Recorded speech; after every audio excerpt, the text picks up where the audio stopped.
Huh? It will. It will.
College, who are filming everything, getting all the sweet close-up shots that you'll get to see here.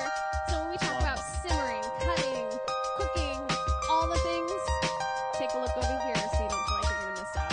All right? And enthusiastic. We only got a few people here. It's interesting how many folks show up for the samples. They're missing out on the good part. We're just getting to talk to the chefs. So an enthusiastic welcome to Chef Jon Maley of Choosh. Hey, yeah. Thank you. That's the energy we're looking for. Yeah. How are you, Chef? I'm good. How are you? I'm so good. It's been too long. Why is it only one time a year? It needs to be more. More. We need more opportunities. And we have more holidays, so let's do it. Tell us a little bit of what you're doing today. Today we're going to do a bacon wrapped pork tenderloin. So a long time ago, I did this YouTube video where I showed you kind of how to take your regular thick cut bacon or any kind of size bacon, roll it out so it becomes super thin so it sticks to your protein a little better. And I did this YouTube video. It did really well. And I've been using this technique for 10, 11 years now. And it really benefits me, and I just like to pass it on when things benefit me to benefit you. Right? Tried and true. And who are our assistants today, Chef? These are my children, my lovely, lovely children. This is Connor. This is Tesla. Hi, guys. These are my sous chefs for the day. Unpaid. What? Okay.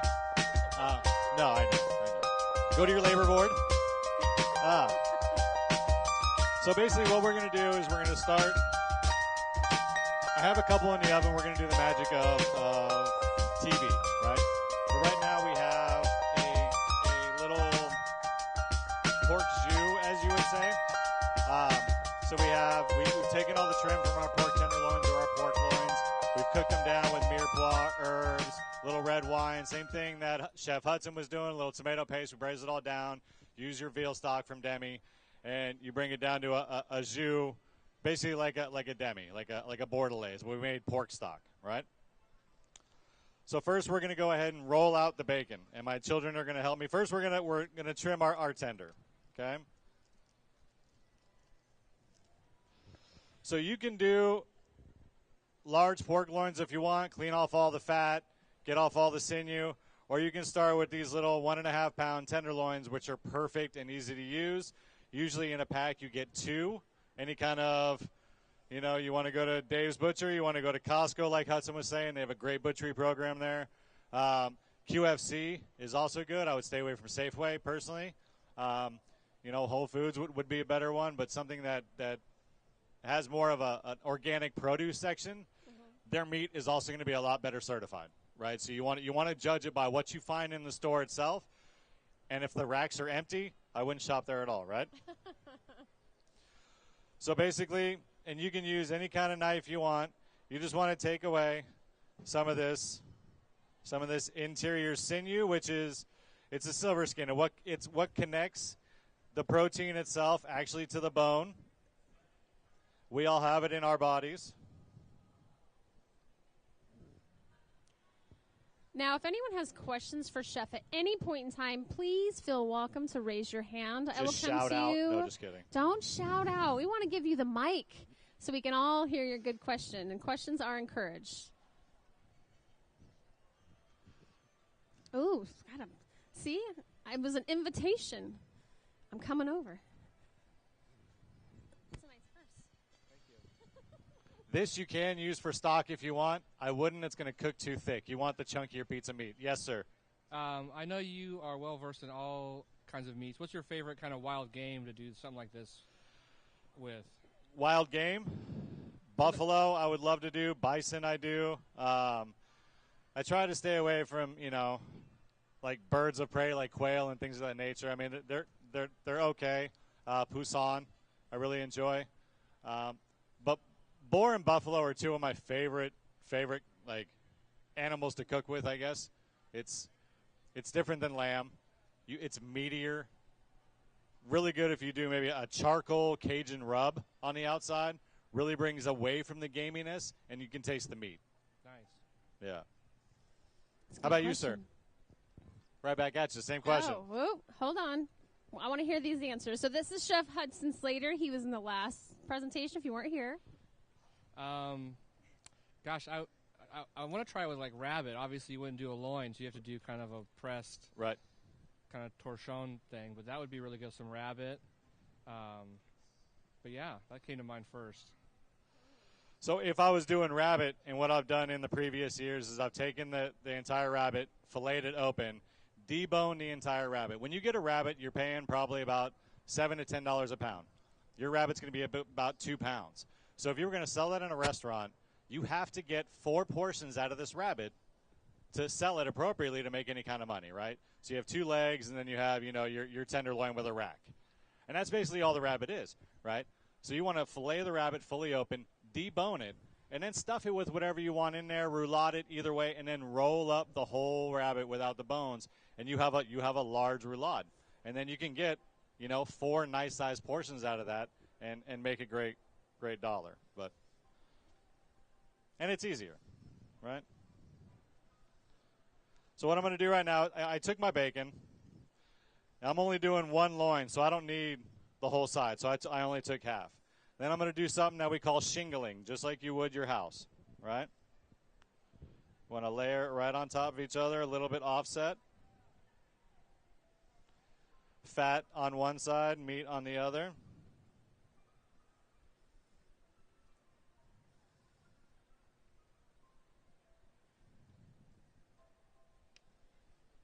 All right, we'll do maybe 8. And here we're gonna call it, I like to call this a bacon marble slab, and I'll show you why. It's kind of fun. I just come up with words, right? Like, I love it. Just you're in your a kitchen, own lingo. You're trying to figure out what it is, right? So right here, you just have, you have a little slab of bacon. Now I'm going to ask one of my slab of bacon. Now I'm going to ask one of my sous chefs, and we're both going to do it. So whoever's first, right? And we're going to roll it out just like that. Okay. So I don't know if you guys can see it. I'll move some of this stuff out of the way. We have a nice overhead shot there. Yep. But he's applying a little pressure, and he's basically just molding the fat together on each shingle, right? So it's gonna fold away less in the oven as you're searing it or however you're doing it, right? And then sous chef Lala, come here. Sous chef Tesla, sorry. So here's what we're going to do. We got it that way good. And now we're going to get a good one here.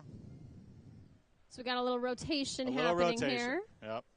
And then what you can do, here, we'll show the world. You ready? You don't want things slipping around on you, right? So wet your cutting board. Right? Then put your plastic wrap down and go to town. There you go. All right. Oh, here. Let's fix it. I'm not one of those angry chefs that's going to send you home. Even Gordon Ramsay's really good with kids, guys. And so you just kind of want to. Okay, I'll do it. We got some rolling going. So we got some rolling going. Well done, sous chefs. Thank you. Thank you.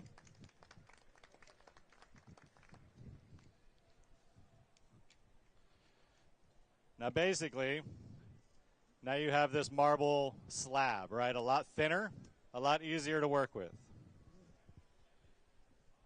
And you can use plastic wrap, you can use parchment paper, however you want to do it.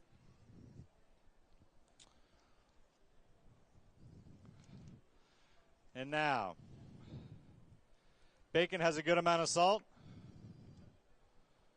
But again, like, you want to salt every time you roll something, you want to roulade, you want to wrap it in bacon, you want to season your meat as well, all right?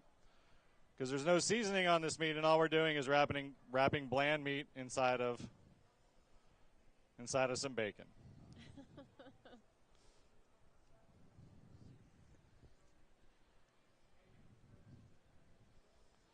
Okay, so now we have a nice roll. We're going to do this. Huh? Are you trying to do what? Are you going to be able to eat it? Yeah, you should be able to eat whatever you want. Connor just asked if he was able to try the food. That's the perks. So then what we've done, to try the food, is we've yes, always taste. So now we've laid out saran wrap on our table. We've wet it down so the saran wrap sticks a little bit, okay? And now we're going to get it nice and tight. Does anyone have a thermocirculator at their house? Oh, we have Excellent. a hand. Yeah. Good. Costco sells them for really cheap. You can go to Anova. Personally, on the website, you can get a Sancerre. I don't know if they're still in business. You could spend $1,000 on a Chef's Pro if you want to. I have an Anova and a Sancerre, and they work great, and they're both $200 a pop. So for those who aren't familiar, what do those do? Thermocirculator cooks at a constant low temperature for a long period of time. So what it does is it never overcooks your meat. It makes it tender. It's a great cooking tool for something that you want to stay rolled up, right? So your bacon is ready to go in here. You're going to cook it. It's going to seal the bacon onto the meat a little bit better. And then you're going to end up, I got some in the oven here, but I'll show you. So you're going to end up with something that's seared and ready, and the bacon's on there, right? So you're good to go, right? Yeah. Because I don't have feeling in my hands, Lala. Sorry, Tesla. Chef secrets. Yes. Yes, we grab pans right out of the oven. That's what we do. Okay.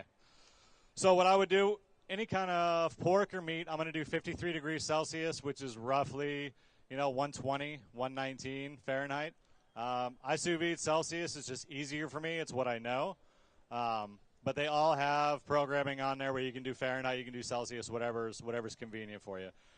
Something of this size, I'm going to do 45 minutes.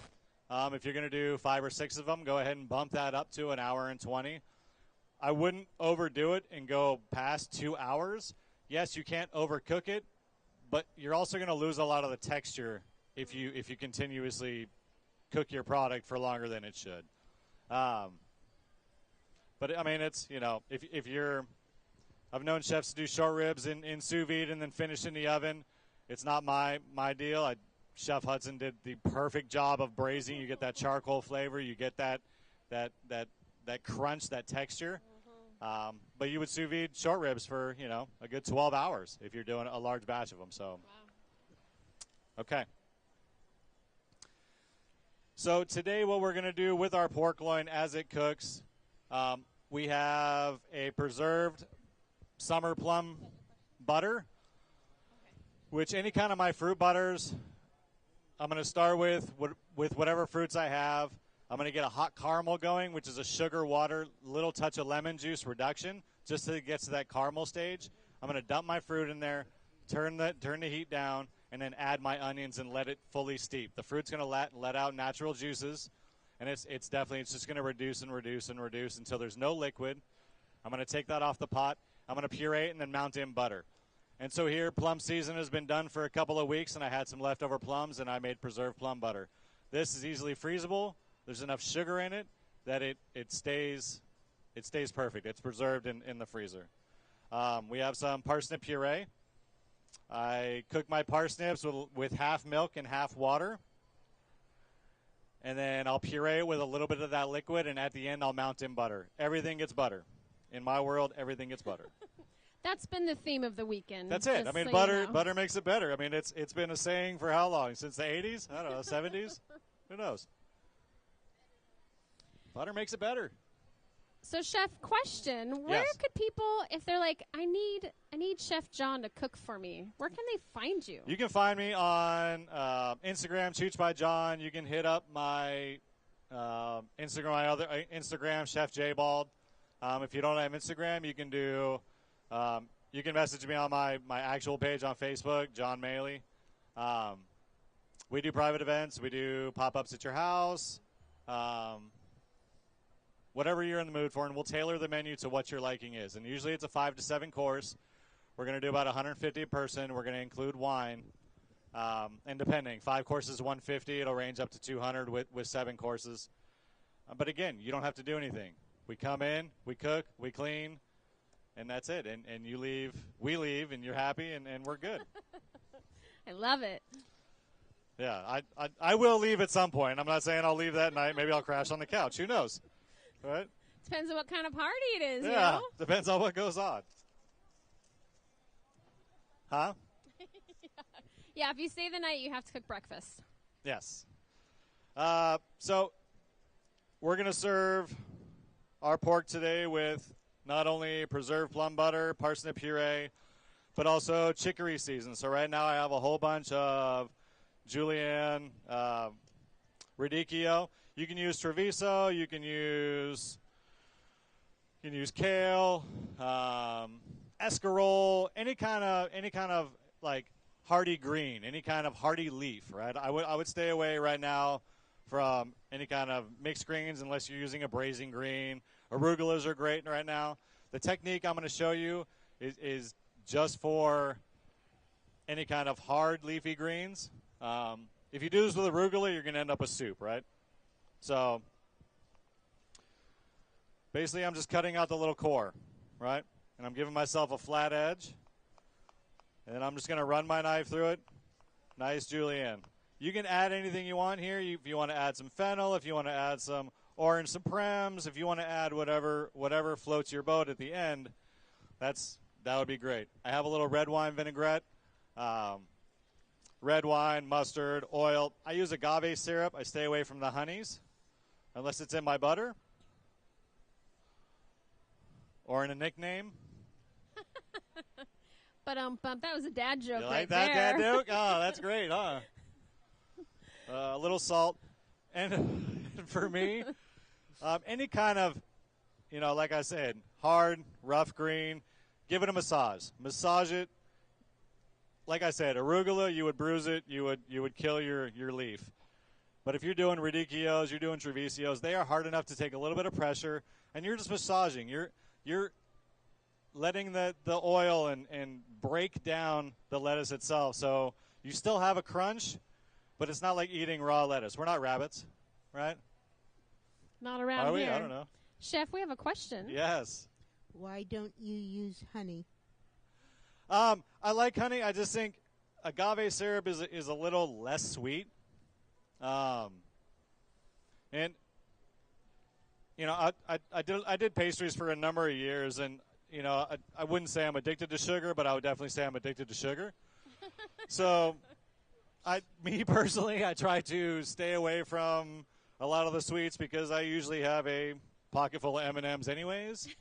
But again, I like a little sweetness in my food, but I also don't want to overpower it. So I want you to get the savory. I want you to taste the red wine vinegar and not just the sweetness that it is if I use honey.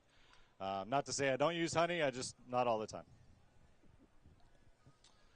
So now what we're going to do is, we got plenty of time, right? You're a lot of oil. No one's after you, so we're at 3:30 right now. Oh, we Chef. got all night. I mean, I think they shut down around 7, so maybe not all night. So here's one of our porks that I gave a light roast to after the sous vide, and as you can see, we're still medium rare, but the bacon is fully together, fully coated, fully impact, right? this is fully cooked. There's it's. I wouldn't eat it at the moment. I might slice it and heat it up and put it on a sandwich. Or quesadilla. I mean, we're fans of quesadillas. Ooh, I like how you're talking there. Fancy quesadilla. Yeah. Huh? I do eat everything on quesadillas. Yeah. Yeah, so let's do this. Let's get you guys going. We're also going to finish with some pickled mustard seeds because that's kind of my jam. Hudson will tell you every picture I have has pickled mustard seeds on it.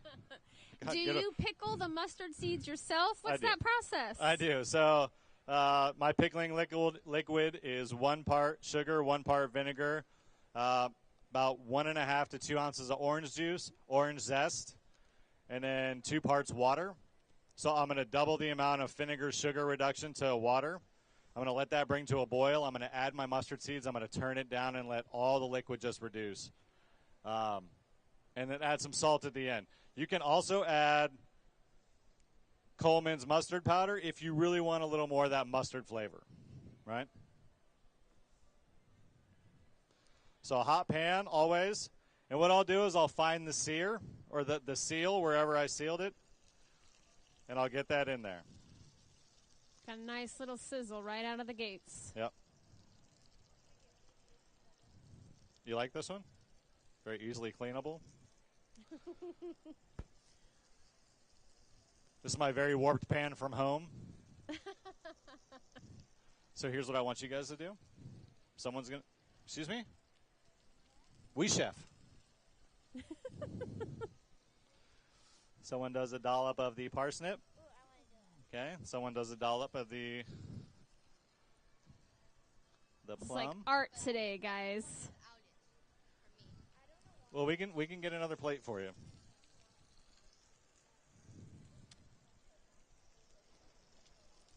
So we're searing, and let's say we're serving this at home. What else would you serve it with? Whether it's a beverage, a side, what are you feeling like? I mean, mashed potatoes is always a go-to, right? Mm-hmm. Right now, squashes, roasted squash, roasted root veg, rutabagas. Again, like we're going to have a nice sweet chicory salad. So if you were going to throw in some caramelized rutabaga, it's going to give that spice. It's going to give that earthiness to it. Mushrooms, always a winner when it goes to pork. And mushrooms are great right now. And we can give another plug to Adam's Mushrooms. He's great. And you can find Adam's Mushrooms. I mean, he's doing pop-ups at farmers markets and things still these days, yes? Yeah, he's down at the Tacoma, I believe. The nightly project or whatever that is, the weekly deal. Love it. Yeah. Well, look at that nice sear happening there.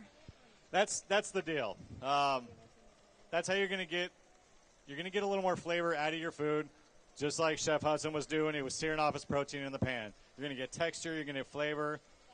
You're caramelizing the natural sugars of meat, right? So, again, we're not having to add any sugar. And I was thinking about the no salt. I've made plenty of polenta with ricotta cheese. It's fresh. It adds that cheesy flavor too, but it doesn't have the aged rind and the salt factor. Oh, we have a question here, Chef. I have a dumb question, Chef. Yeah. I do not know what a pop-up is, and how do you find those? What is it? What's a pop-up and how do you find them? Pop-ups are things that chefs who have real jobs do to escape their real job. For me, huh? Okay.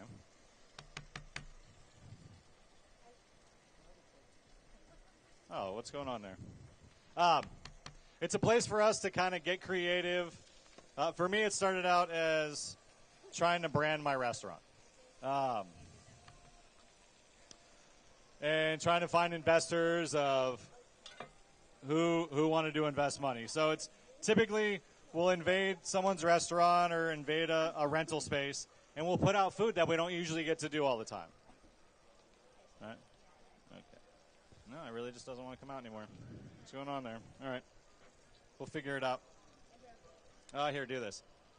Sometimes you got to wrestle with an ingredient. Yeah. See, sometimes things don't always go your way. And then, but a chef's kit is never a full kit unless you have your meat poker, right? You want to test to see if your meat's done. So we're going to skewer it. Don't break it, though. Thank you. But again, pop-ups are a place for us to elevate an experience, right? You can go to a restaurant, you can have their everyday menu and things of that nature. A pop-up is where we're gonna sponsor seasonal ingredients and really do it artfully well, to where your experience is hands down better than you've ever had, right? It's a place for us to really shine. Fresh thyme. Fresh. Fresh. I don't even know what that word is, Lala. Tesla. Butter. I use unsalted butter. Is there a reason, Chef Hudson?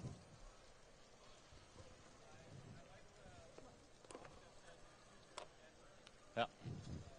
Chef, we have a question. Yes. I don't know what her question. What's your question? How do you do the roux? Were we doing a roux? How do I what? Oh, and the sauce. What's the sauce in the skillet? Butter? What did I put in the Yeah, butter. In here, I kind of like a red wine demi made with pork jus. So I reduced some trim from our pork and added some mirepoix, a little bit of red wine, and then veal or beef stock, and I reduced it down. And right now I'm just basting some golden brown love. Little love, that extra ingredient, guys. Yep, a little love. Are we still wrestling with that puree? Yeah, she's still going to town on that. Phooey. Come on, Chef, what's going on? What are we doing?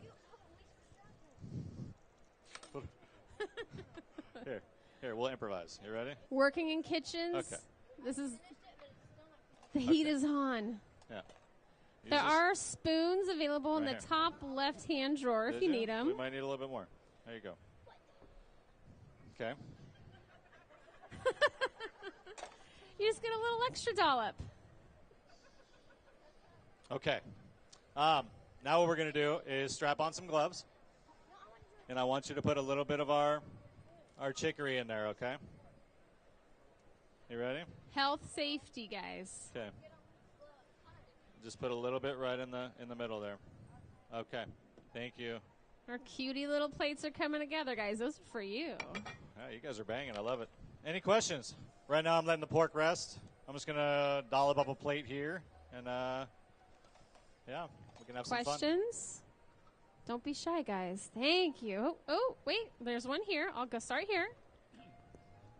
Hello, Chef. Do you ever marinate the pork loin before you wrap it up? You could. I would stay away from any kind of like liquid marinades, but you can definitely season it up, herbs, get all that going in there for 12 hours or however you want to do it. Any liquid marinades, your bacon's not going to stick, and even when you start sous videing, it's still going to unwrap, and there's nothing for it to stick to. As the meat cooks, it's gonna get tacky, right? Even in the water, even in the saran wrap, the actual outside of the meat's going to get tacky and stick that bacon a little bit better. So, and as the bacon cooks, it's also going to, shrink a little bit and fit to the pork. Great question. And we have another one here. My apologies. What was the internal temperature that you cooked that to? What was the what? The temperature of the pork. I did 53 degrees Celsius, which is going to be about 119, 120 Fahrenheit, because then I'm going to finish it in the pan, right? So even if we cut this guy right now, we're beautiful inside. We have a nice, almost pink color, which I like my pork that way. Anything more, it's going to be a little dry. Yeah. Yeah. We got a follow-up question. Yeah, that's good. A different one. Do you worry about chemicals from the plastic getting in your food? Not at all. It's not hot enough to even cook the plastic. And overall, you can cover a pan with plastic, put it in your oven at 330 degrees and bake it, and the plastic still will not melt. So you can steam your veggies in the oven. Once you get up to 350, 355, then you're going to start melting plastic. So, Chef, the sous chefs are hard at work today. Do we cook at home all the time? What do you guys cook at home? Chicken nuggets? Chicken nuggets. Okay. No microwave. That is not an option. What's that? Yeah. Yeah, they we're simple, right? I mean, did I hear one of them say that you like to put anything in a quesadilla? Yeah, anything. I'll put leftover nachos. I'll put pasta. But I mean, it's, you get home, you worked 11, 12 hours, you rummage through your fridge, you forgot to eat at work. You're like, I just need to eat something before I go to bed. You shove whatever you can in the quesadilla. And, I mean, it's not the best, but whenever they say chefs eat the best, no. Like, I used to eat a lot of foie gras, but it was just a lot of trim from the terrines that we would do, right? And it's like, okay, that's... And we had another question here, Chef. Yeah. Kind of off, but you said you do that quesadilla thing. Yep. What's the best surprise combination that you've come up with before bed? I like it. That's a good question. It's a good question. Thanksgiving. Sweet potatoes, turkey, cranberry sauce on top, add a little cheese. It was, honestly, I look forward to that every year. Like, the turkey's great for the day of, but the Thanksgiving quesadilla afterwards is, hands down, just incredible. So next year, we need a Thanksgiving quesadilla demonstration, We Chef. should, yeah. Huh? Oh, flour or corn tortilla? This is divisive. Ooh. I do flour. Flour. You can, yes. Here's our pretty presentation dish coming together. Oh, chef's quality control. Oh, How we feeling? ridiculous, right? There you go. We're good. We got the thumbs up. Huh? The meat cooker thingy. Yeah. Okay. You guys good? All right. We got maybe 2 more minutes, and then we'll be cutting and plating. Oh, I love it. Are you guys hungry? Yeah. There we go. If you didn't woo, you get nothing. Well, we need a little enthusiasm. Woo! That's how we know, when the kids come, they're like, Mom, I'm hungry. Like, are you, though? Oh, we got a little drizzle there. Look at that plate coming together. Look at that action. I'll just sprinkle me some seeds. And again, like, I add orange juice into my pickling seeds only because if you pickle them straight, you can end up with bitterness. I mean, they are seeds, and they're mustard seeds. Like, I personally don't want anything bitter, so I'll add some orange juice, and as the orange juice reduces, it actually adds sweetness to it. So, Chef, are mustard seeds easy to find? yeah, you can find them anywhere. You can find them at QFC. You can find them. Yeah.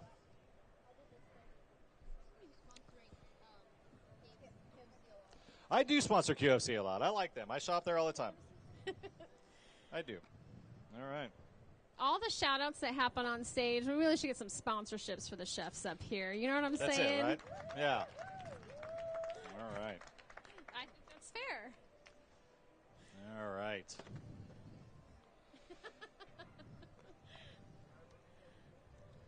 So is this plate that we see here on screen, is that the final? That would be the deal. That would be the business. Let's give applause Yeah, for that little sexy beast. That would be what we sell, and I'd be pretty excited.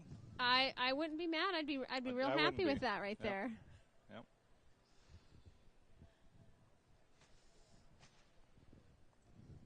Any other questions for Chef while they're working on those samples? All right. All right. All right. Slicing is happening. Plating is happening. We got a lot. I love it. 'Cause I like to come prepared, guys. You just never know. Worst case scenario, it's what you're having for dinner. That's it. That's it. Oh, my gosh. Look at all those plates, guys. When it's time. I'm very impressed with this team. Good job, guys. You guys like an assembly line. This isn't their first rodeo. We are going to put some mustard seeds on it. We're going to do a little sauce first. So what I'll do. What'd you say? I'm nasty. Okay. What are you going to do with it? So you guys are going to get a little bit of everything. Yeah, I'll on your take it home and I'll dishes. probably sous vide that and eat it. Yeah. Well, Chef, while you're plating, do you have any final shout-outs, thoughts, words of inspiration? Have fun. That's what cooking's all about. It should never be like it should never be a job, right? That's how I knew years ago this is what I wanted to do because I liked going to work, right? But if you're not in the kitchen as a job, you should like doing it. You should like feeding people. You should like putting flavors together and seeing what comes about. Have fun. Like, put things together you wouldn't think would ever go together, right? Yeah, and I can't express have fun. That's what it's all about. Who's going to top me off with some mustard seeds? Oh, man. Things are looking beautiful, guys. Oh, the chives? Yeah, you can. Oh, so here's one, right? So I was at the University of Washington Club. We had a lot going on. So at that moment of the day, I had just flipped my salmon for curing because I cure my salmon for 3 days. I was making truffles for another event. I had a side of already cured salmon that I was doing for a lunch salad. And for one of the desserts I was doing, I had house-made marshmallow. And I looked around, right? And I have this salmon out, and I got this, thing of chocolate. And I'm rolling chocolate balls for truffles, and I have some marshmallow on the pantry because you don't want to put your marshmallow in the fridge, or else it's gonna turn to garbage. So, I say to myself, you know what? I'm gonna whip up some graham cracker real quick, and I want to try something. So I whip up some graham cracker, let it cool down, score it, cut it. I take a little marshmallow, I burn my marshmallow, put it on top of the graham cracker. I think I did. Yeah, I did. A nice chunk of cured salmon, skewered it, and then dipped a little chocolate sauce, a little truffle right on top. I'm so surprised at the flavors of this thing. Like, I was blown away. Like, I was honestly, from there, the next dinner we did, I did chocolate dipped pork rillettes. Like, I was like in the zone of like, I'm putting stuff together you guys do not want to put in your mouth. But it was so good. I got to say, I'm sorry. Like, I was so impressed with this thing. And we did it for a whole salmon dinner. We did a dinner and demonstration. And I went out there and I carved the whole salmon. And so we did 3 courses. And the last course was the salmon s'mores. And it was honestly marshmallow, graham cracker, chocolate, and cured salmon. Because the salt from the cured salmon just cuts through all that sweetness. And it was so balanced. I was so impressed with it. I mean, Yeah. try that at home, guys. Yeah, it was. All right, finishing touches are going on the samples. Oh, yeah. Do we have any final questions for Chef before we close it up? And we have one. Here we go. How do you cure your salmon for 3 days? So I'll do 1 3-pound of kosher salt, 10 ounces of sugar, a little bit of pepper, herbs, parsley, and thyme. And if you want to do a little lemon zest or citrus zest, that's great. Go ahead and toss your sugars together. I've added dried kelp in there before just for the added northwest factor, and I decided not to do it anymore. But I'll put a nice layer, skin side down salmon, and I'll put it on the belly side up, right? The next day, flip it over, take all the remaining juice out of the pan, flip it over, add more salt on the skin side. Third day, do the same thing. After the third day, you should be good to go. If it's a fattier piece of fish, you might need 4 days. Some people will just cover their fish and throw it in the cooler for 4 days and leave it that way. I like to feel the fish every day. That's just kind of who I am. I want to visit it. I want to talk to it. I want to name it. I want to respect it enough to make sure that it's being taken care of. So I don't want to overcure it either. So on the third day, I want to make sure and not just like we don't follow recipes. We don't measure. Like that's what we do. Thank you so much. Yeah. Any other questions? Things are coming together. How close are we, Chef? We're looking good. They got the chives. I think we're good. They're we got on forks out fire. there. Look Let's at you give guys. it up for Chef Jon Maley and his assistants today, really bringing it together. I'm going to say we can make a line, nice clean line, guys, and they'll take care of you. Thank you, Chef. Thank you. Will you guys hand these out while they take a little snappy?